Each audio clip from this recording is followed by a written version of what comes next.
that we obviously have more critical thinkers among ordinary citizens than a number of persons who have found themselves into public office, and the policy is never outshine the master. You find public office holders who know more than their leaders, their bosses, but you are not permitted to bring out your opinion, to look intelligent, because I think Obasanjo was the one that said it, that you need to keep your face like if you are stupid so that you can be carried along. If you carry your face as if you are intelligent, you become a threat. Unfortunately, that's what has been happening. But God has preserved some of us, a number of us. We are many. Like Itanan said in Ibiana, when the governor, when he said we are more than them, talking about APC to PDP as a day before the defection, we are actually more than these people. So this is your place. This is where we meet, online and offline and on radio. And that is our thought for food. We hope it will work, because like today, like the other days, we bring out the truth. And we believe that our leaders will listen to us, and we are going to make an unbeatable combination. We are also going to look at a humanitarian intervention case we brought up about 2-3 weeks ago. That case is still on.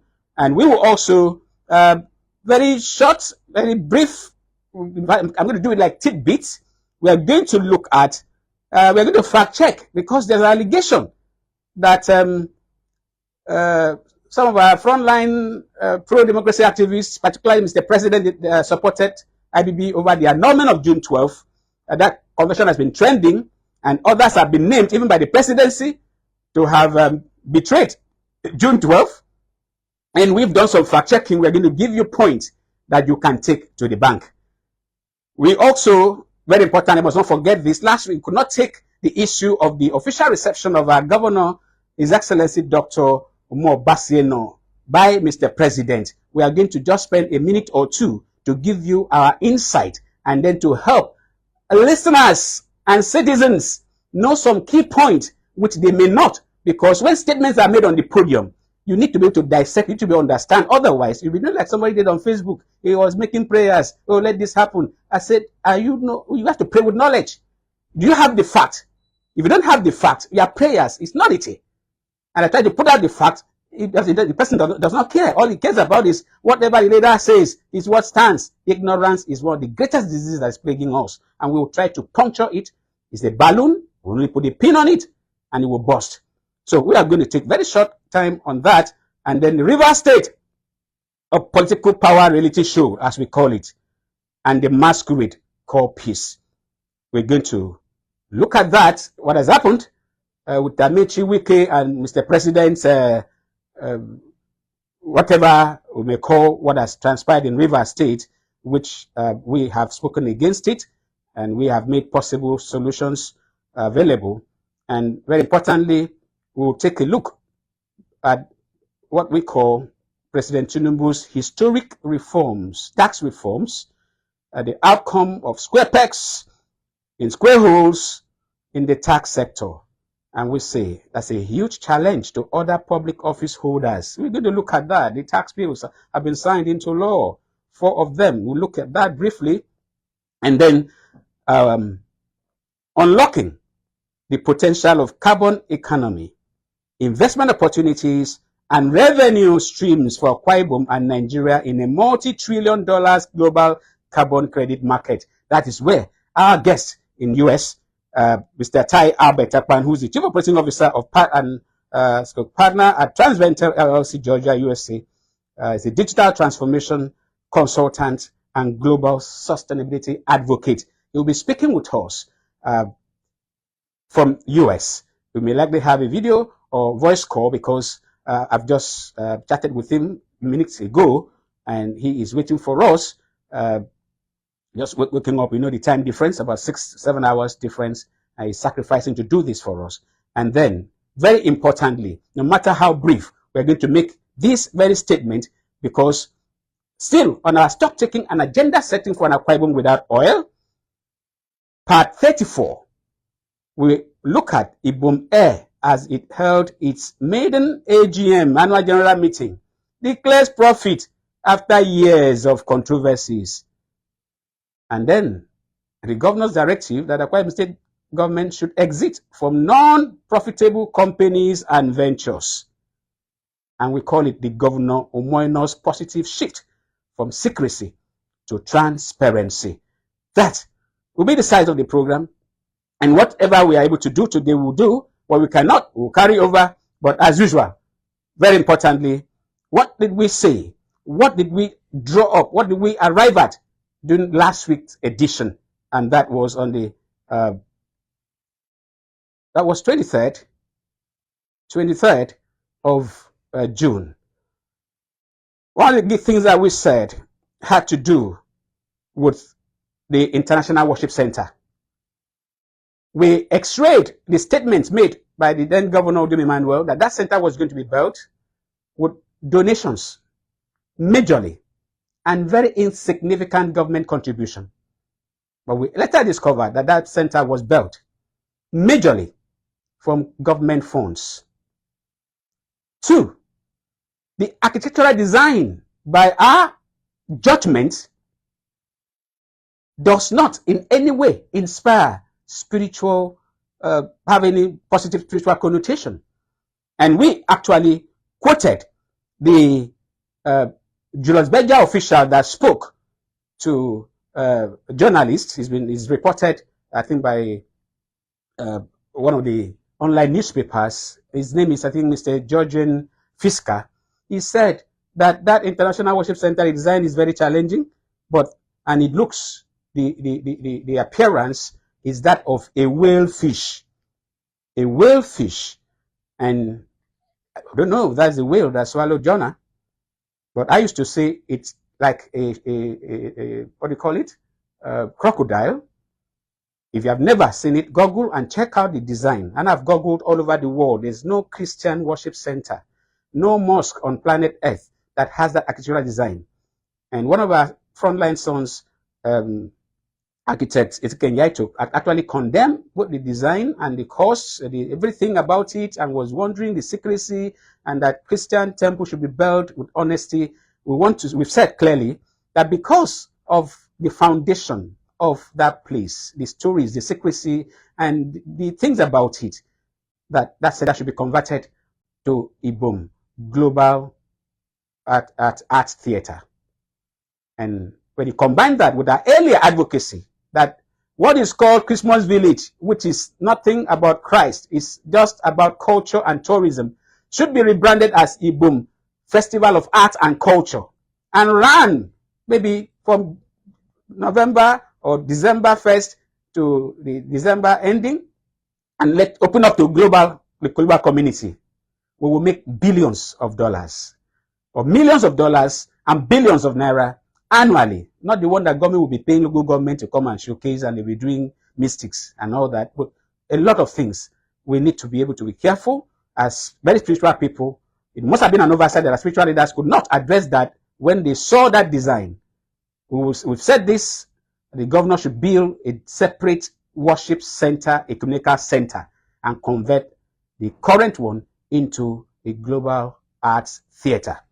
It will generate money, and it will become a tourist attraction because of the history behind it. We also brought in O.T. Ken Joshua, a beneficiary of Representative Winnie Midem's China trips. And she opened her eyes to what is happening in the world, and the fact that she benefited not because she was a core politician and she lobbied for it, but because she is into the business of active business of trading in foodstuff and even exporting foodstuff. She had that benefit and her eyes was open. And she came back and did a memo to His Excellency, 4-point memo, which we have appealed that the government should look into it. She made the 4 points, which we elaborated that last week on entrepreneurship. And very importantly, she raised issues about the bulk purchase agency that does not seem to exist. After the flag off, not much has been heard, but I am aware that over 13 billion had been voted in 2025 budget over that for that very committee that was meant to be a temporary thing. It's time to look into that. And then the man that we hosted from Georgia, which we dealt with the issue of climate change, we are appealing to the government to look outwards and inwards. Some of our sons are experts in various fields. Like today, we're going to talk about it to see how Akwa Ibom can key in into this very climate change and sustainability program that holds so much, and we have clear advantages and tap from even our unfavorable advantages to be able to lead the way in Nigeria and possibly in Africa. We are going to follow this up very seriously to make sure that the government takes action. We do this not for ourselves. We do this not because we are in opposition party. We don't belong to any party. We belong to the people. We belong to our leaders. We belong to citizens. And that was our resolutions, at least some of them, for last week. And so for this week, the first thing we have to do is something that has broken my heart. I've tried to bring the father to this girl here today, but it's not possible. Her name is Etimbok Emmanuel Friday. She's a 4-year-old, and she was involved in a road accident, which fractured her skull, and she had a brain surgery at the University of Youth Teaching Hospital.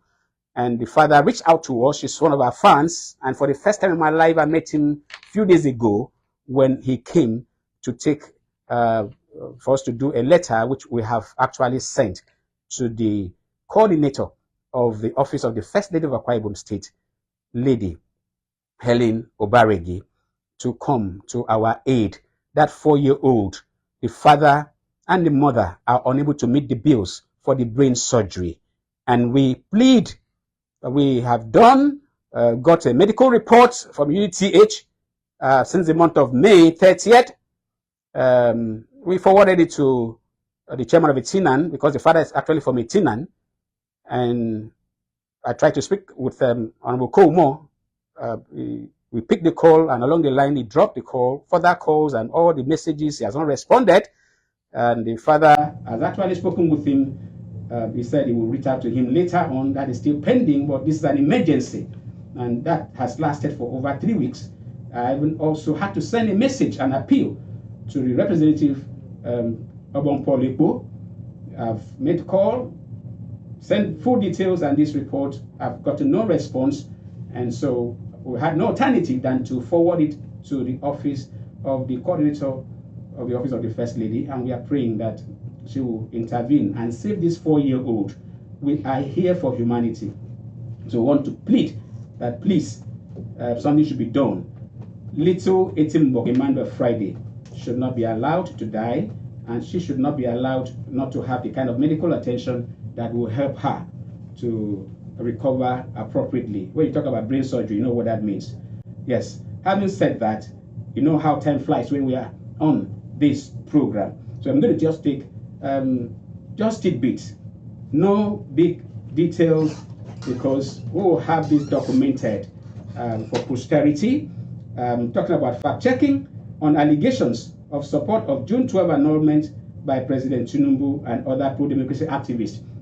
We actually had been following that conversation, that it was, I think in 2018, that the son of Abiola, Kola, alleged that Asiwaju Bola Ahmed Tinubu did not support the actualization of the June 12 mandate. That was when the then President Buhari did something that people considered, oh, this is awesome, adopting June 12 as Democracy Day, and then honoring Abiola with the highest national honor of GCFR. And Asiwaju did not speak about it, but his aides said that's not true. Chief Bode George, who was a naval officer then, now granted an interview and said that yes, Asiwaju Bola Ahmed Tinubu lobbied to be appointed a commissioner, federal commissioner, or a deputy governor in Lagos State, lobbied Abacha, and then that he was in the meeting and he was denied. That it was after he was denied that he now joined Nadeku to do the advocacy that he did strongly. But very recently, Sule Lamido now raised further issues on that, and the long and short is that we saw the statement by the presidency still on that issue, signed by Bayo Onanuga, also alleging that Anthony Aneni, who was the chairman of SDP then, was part of those that supported the annulment, and the son, Ose Aneni, denounced that and referred by Onanuga to the book by his father, which he addressed some of those issues.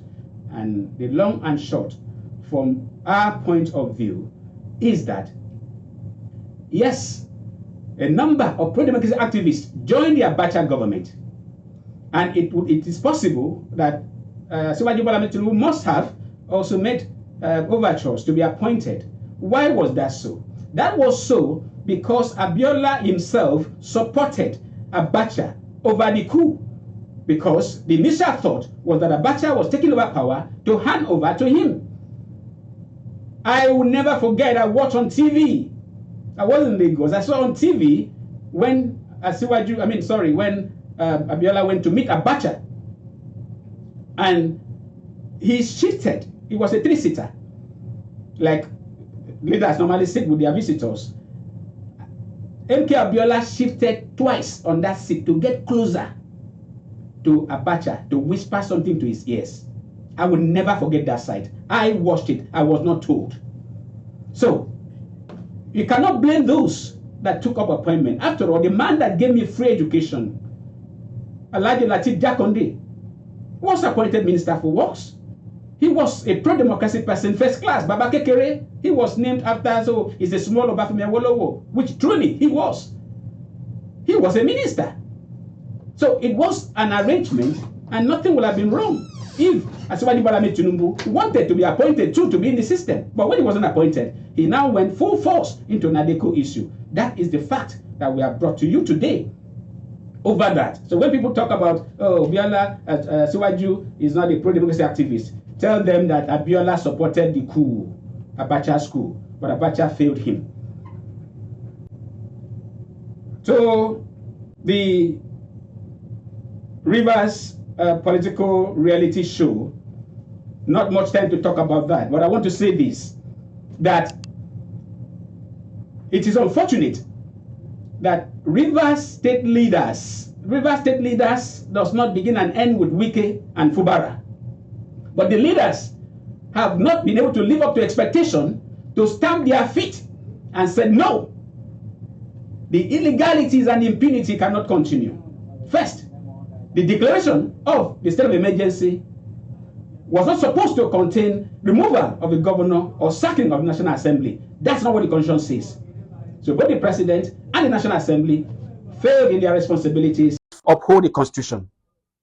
For political gains, obviously. So we want to appeal that going forward, because of what has transpired, which Fubara has said, the sacrifice is very heavy. And guess what? He went to that meeting alone.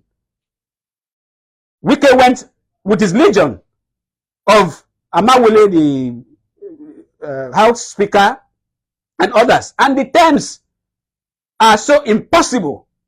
What we have seen as alleged terms, which even Fubara has not been able to tell his simplified movement followers. Absolutely impossible that he won't have a political group. He will do single term. Maybe possibly he's going to defect to APC. And then the local government election is going to be conducted with a cross variant as a resident electoral commissioner for Rivers State, and that he will not have even a councillorship candidate. But there are things that should not be said, because we will look like morons when our children and grandchildren look at the history and say, where were you? What did you say when this sort of thing happened? Those are impossible, and if it is peace, I call it a masquerade. And that masquerade may likely get into the Express not too long from now, because there's a way we can make somebody a puppet. It becomes a suicide bomber. That is what I foresee. It is unfortunate, and it's beneath us as a people. I must talk a little, very little, 2 minutes, about the reception of our governor into the APC. I had said here that what has happened with the movement, with the defection, deflection, and exodus of our Akwa Ibom leaders into the APC is more than politics. It is spiritual. Some of us saw it coming.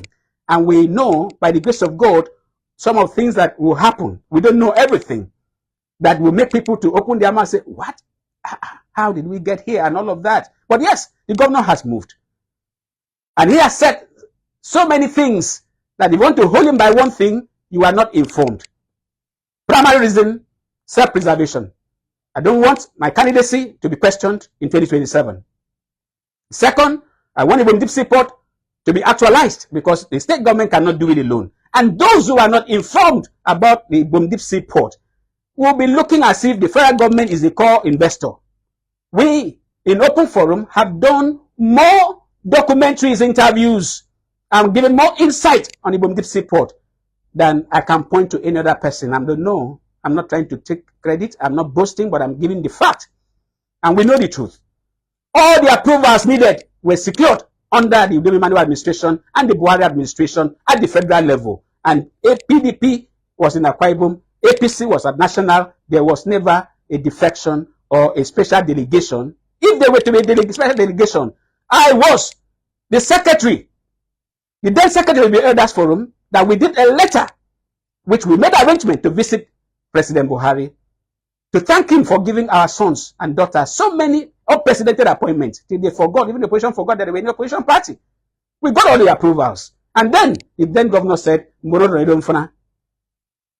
Well, Morodo Naidom Funa has now become a federal thing. Federal government is just 20% counterpart funding, which they approved until they withdrew when certain things happen. Those are the things to be corrected. Core investor is 60%. Akwa Ibom State government is 20%. Federal government 20%. So it's not federal government that's going to bill. Please, so that we don't mislead people. And then the other aspect of some people not defecting is not a big deal. It gives people credit for taking their stance, because some of those that are even defecting, they are not defecting because they love the governor or love the decision, but because they cannot do it without being in government. They can't. They can't survive. They can't just imagine that. So, going forward, like I said earlier, the division that was in APC, because the governor even said it, that APC was torn apart in Akwa Ibom, which is true. That division is going to be more magnified because there will be no magic to healing the wounds, because those wounds were not healed before the defection. So going forward, I think at Dukanafon last week, a ward chairman was killed because of defection and the money is given. And he wanted to not share the money. They stabbed him to death right on the spot. We have to be careful because we love this land. And the first one, as I want to cross over to US in the next 2-3 minutes, is having to do with the tax laws. No time to reel it out, but you know it.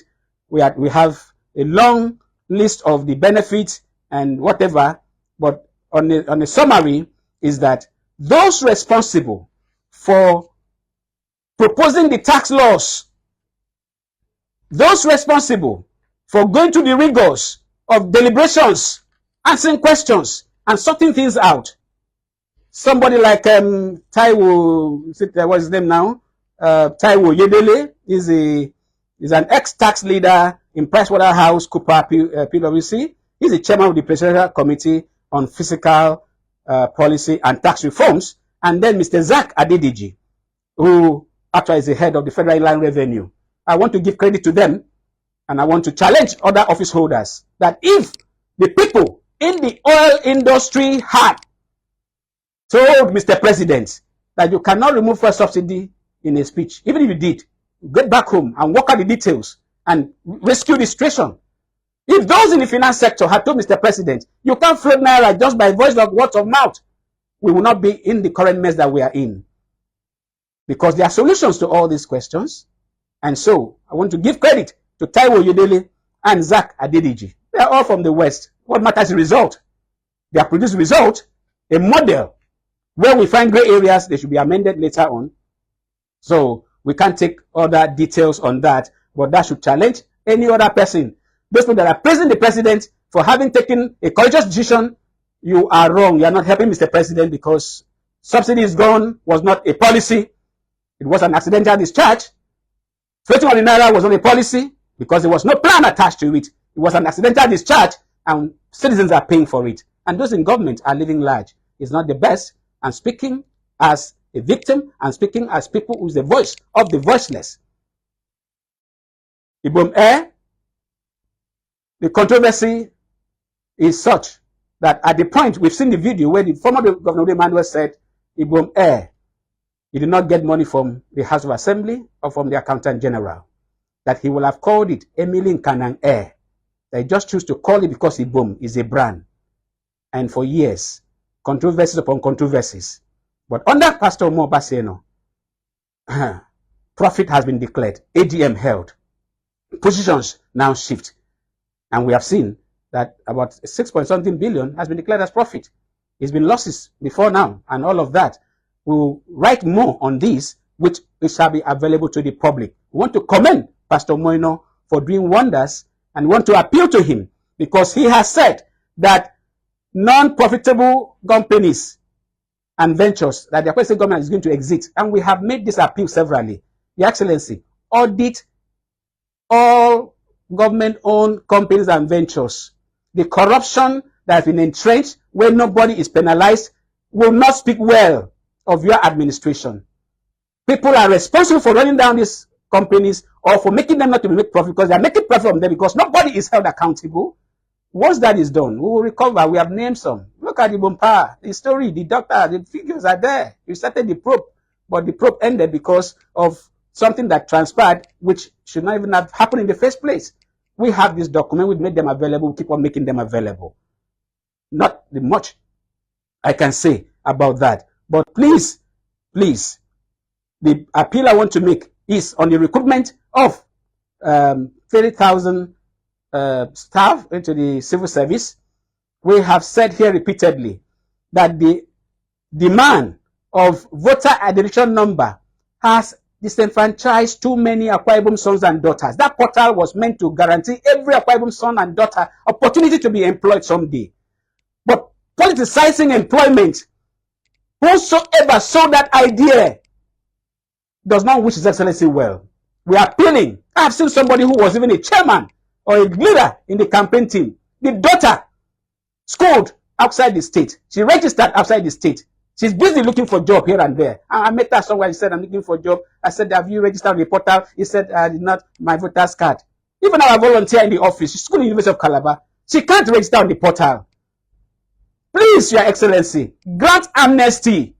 Open up. Let those who were not able to register to vote in Akwa Ibom be able to register on the portal and then give them the next registration point when they can regularize their registration or transfer their voting point to Akwa Ibom State. Otherwise, we are going to destroy their future. Your Excellency, Dr. Omo Obasanjo, you are a man of God. I beg you in the name of God, do something about this. Grant amnesty to those who were not registered to vote or who have lost. Yeah, I have people in my family who they lost their voter's card and they can't work it out yet. Please, sir, please, Your Excellency, do it on humanitarian grounds. Thank you. Thank you. Before I put the call across to US, Chairman of the Advisory Council, Eminent Citizens Advisory Council of Open Forum, His Royal Majesty, Edidem Dr. Eded Akpaniyang, Ambassador of Peace, Etitu of Itu, Paramount Ruler of Itu, was over the weekend 81. And there's nothing we can do for him than be praying for him like we pray for our leaders, that may God bless Edidem Eded Akpaniyang for being who he is, a man of integrity, a man that loves development, a man that wants to groom people that are contributing. That's why he adopted us. He became the chairman of the Eminent Citizens Advisory Council. We have eminent people. We have senators. We have professors. We have great people who watch what we do and tell us, don't do it like this, do it this way. He is our chairman. Yaitongwem, a song, Edidem, Ededekpaniyang, Kenyan Jesus Christ. Box a song for who you are. Happy birthday once again, and may the years on the throne be renewed. Yoruba will say, may the crown last on your head. May the shoe of royalty last on your feet. And may your people come to call you blessed. In Jesus' name, amen. Here we go. we are moving to US right now, and we just hope our man is not worn out, because I actually give him about 11:25, 11:30 to join us.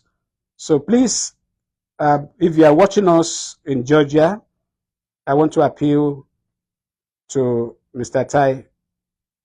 We are going to do the best we can within the time that we have.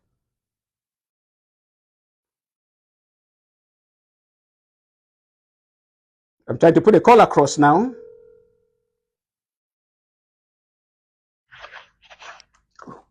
Yes, sir. Good morning, sir. Hello? Hello? Yes, good morning. Yeah, thank you so very much, sir. So sorry we had a loaded day and we had to just stretch these things out.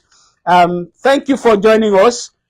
If you are joining us anywhere in the world, we are having a voice call with Mr. Ty Albert, who is a climate change consultant, and this is I think the fourth edition we are hosting him.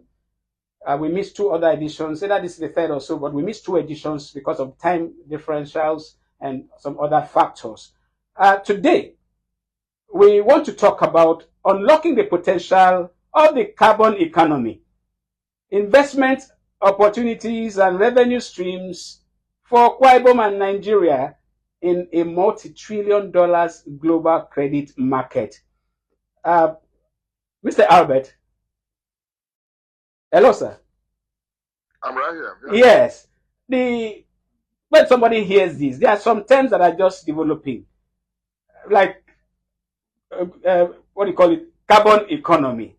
What is carbon economy? Let us start from there before I take you on some other the key areas that we must know, and then see how Akwa Ibom will also be able to key in, sir. What is a carbon economy? Thank you very much. Thank you, my people in Akwa Ibom and beyond. The carbon economy I want to come in from this perspective is the greatest investment opportunity of our lifetime, because that is what should excite investors, business people, people who are looking forward to a better economy. What makes it the greatest, sir? Yes, in details, it implies that the carbon economy basically brings together all elements of sustainability, all goals of sustainable development goals as well, within the context of implementing effort to reduce the carbon in the air, the greenhouse gas, while developing all other sectors of the economy. That's giving you a summary interpretation of what the carbon economy means, because initially driving sustainable development goals wasn't integrated. People did not understand the fact that it has to be interactively implemented. So people were trying to do one single aspect of the UN SDG goals without the other one, and the results were not popping up the way they expected. So okay. The UN now decided to let us project and present the entire issue surrounding sustainable development goals with emphasis on climate mitigation, reduction of greenhouse gases, as the biggest economy, because it touches on every sector of an economy. And bear in mind, an economy is not a sector, it's not a project. You look at, let me say, Nigerian economy, it encompasses virtually every aspect of life, including private sector, public sector, the entire ministries, departments, parastatals, and education. Everything that has to do with our economy is impacted in the course of implementing the carbon economy. So it is directly to highlight the necessity to interactively implement goals, something goals that have been earlier highlighted, in a way that each goal impacts on the other one, and multiple goals impact on multiple aspects of its achievement in terms of target. Okay. So the carbon economy is just basically to project the picture that across every sector of the economy. All right, sir. Talking about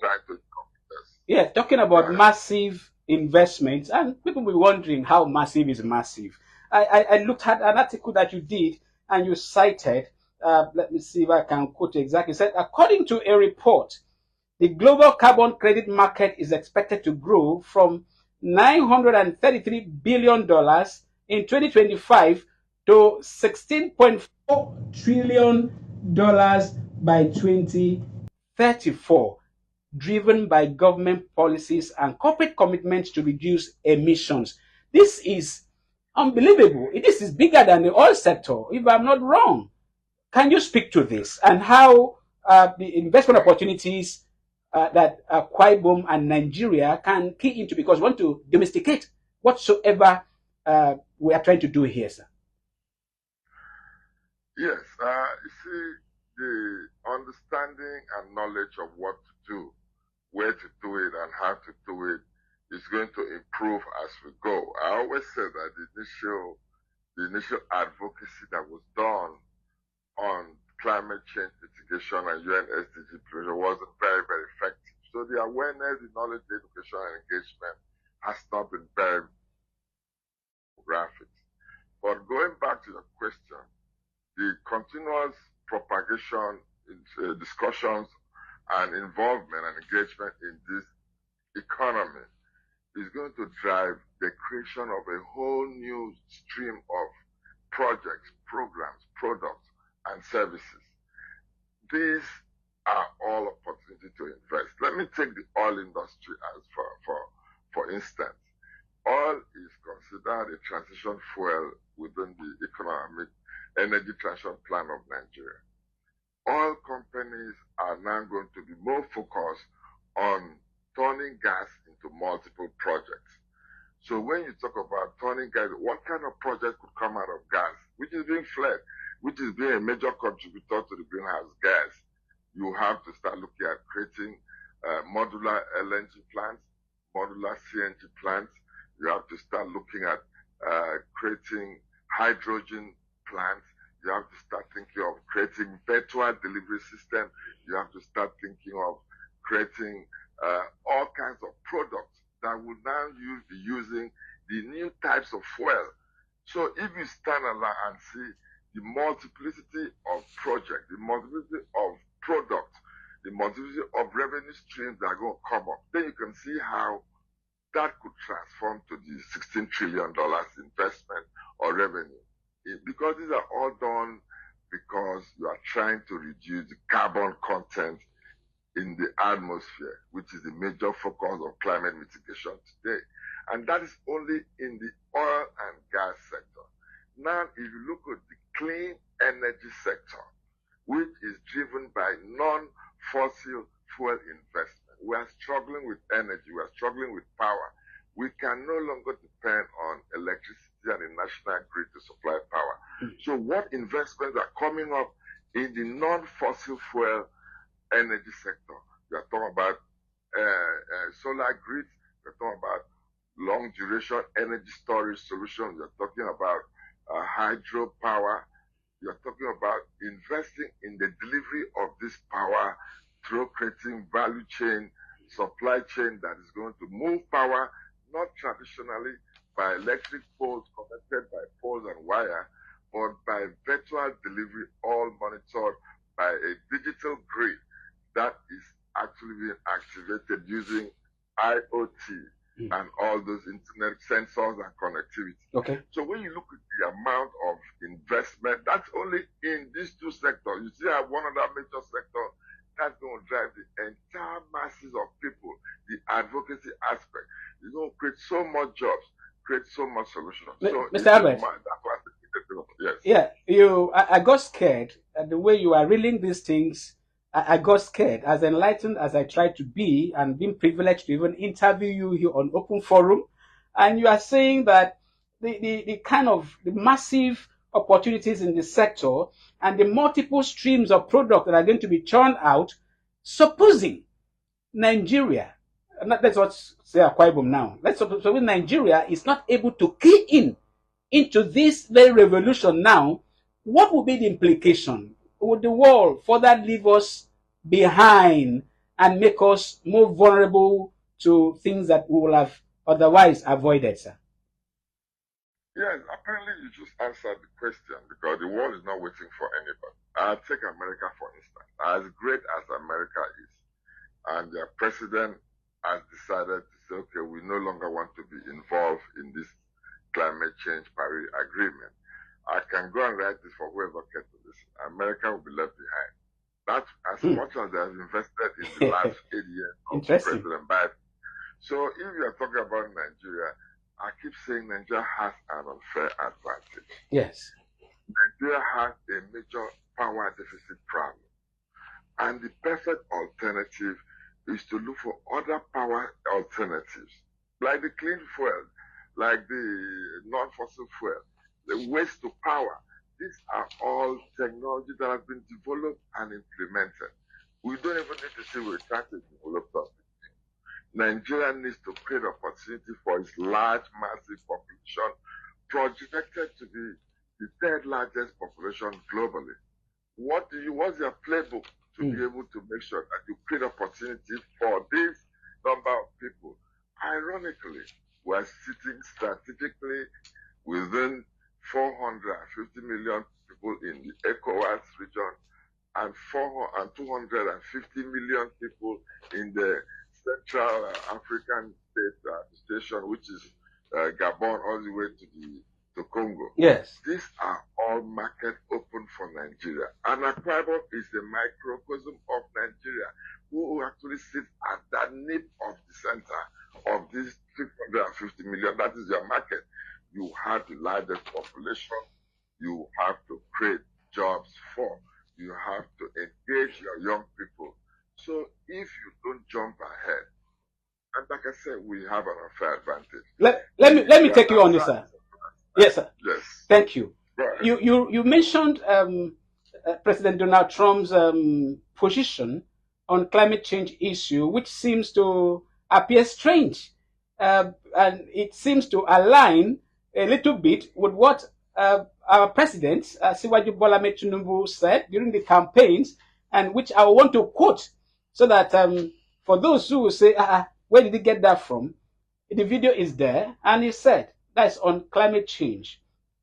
Mr. President, as what you said in 2023, that we are a poor nation. The bank will follow. They say firewood, not for fire. They say we need the plant. We need to plant more trees, and they are not giving us money. We need to open our eyes, try to shine it, and tell the West, if you don't guarantee our finances, what would tell us to stop this? We are not going to comply with your climate change. They will do it. Unquote. Now, juxtapose that, and whatever is your knowledge on what the Nigerian government is doing, beyond what Akwa Ibom government can start to do, because we are proponents that Akwa Ibom State should be run as a country within the country so that we can become a first world state in a third world country. Now, juxtapose Mr. President's statement in 2023 with whatever action that you may know. Is the federal government of Nigeria doing something differently from what Mr. President said? Are they waiting for money to be given before? Yeah. Yes, sir. Let me help you. Please do. The president cannot be is not the most knowledgeable person within the context of climate change implementation. That's right. The president needs to ensure that the people that are being chosen to run the entire climate change implementation are very knowledgeable, deeply knowledgeable, because it's so vast, to be able to advise him properly. All right. You see, there are so much investment, but there's so much fund opportunity. But you don't collect those funds because you just stand on the radio and say, we need money, we are ready to implement climate change. There are modalities and framework that guides projects to qualify as sustainability projects for investment and investors or grants. So if you don't define those criteria, because you don't have people who are knowledgeable enough to be able to package projects that qualify for investment, you're not going to get a dime And that is why, as of today, Nigeria has the least number of projects, if they've even been able to submit one for funding. Because you must be able to define the sustainability element in every project.